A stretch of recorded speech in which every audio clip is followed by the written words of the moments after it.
আজ ইচ্ছা করছে সারাটা দিনই এই বারান্দায় কাটিয়ে দেই। একটা সময় ছিল বৃষ্টি খুব ভালো লাগতো। এখনও আসলে নিজের ওন টাইম পেলে বৃষ্টি উপভোগ করতে মিস করি না। তবে এখন এই ব্যস্ত জীবনে আমাদের ওন টাইম পাই কোথায় বলুন? আমি কখনো বৃষ্টিতে ভিজতে পছন্দ করি না।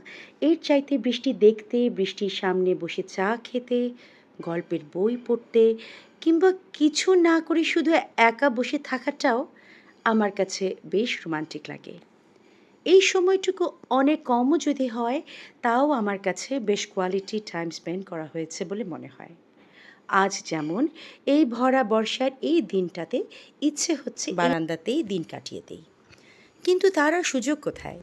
কেউ একজন বলেছিল, "don't grow up, it's a trap." কথাটা 100% সত্যি।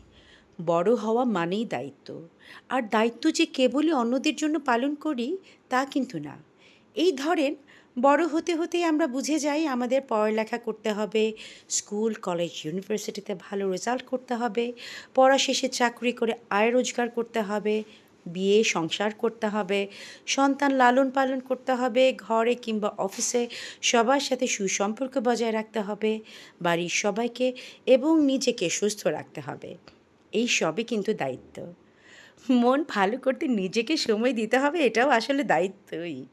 অনেক সময় আমাদের অনেক কিছুই করতে ইচ্ছা করে না, যেগুলো আমাদের রোজকার দায়িত্বের মধ্যে পড়ে। কিন্তু এখন বা পরে, আজ হোক বা কাল হোক, করতে কিন্তু হবেই। তাই আজ সারাদিন এখানে বসে থাকতে ইচ্ছা করলেও আমার আর সেই সুযোগ নেই। তাই আপাতত অনর্থক এসব অর্থহীন কথা রেখে আমিও কাজে নেমে পড়ি। আর আপনারাও আপনাদের দিনের কাজ সঠিক সময়ে করে ফেলুন। Bye bye.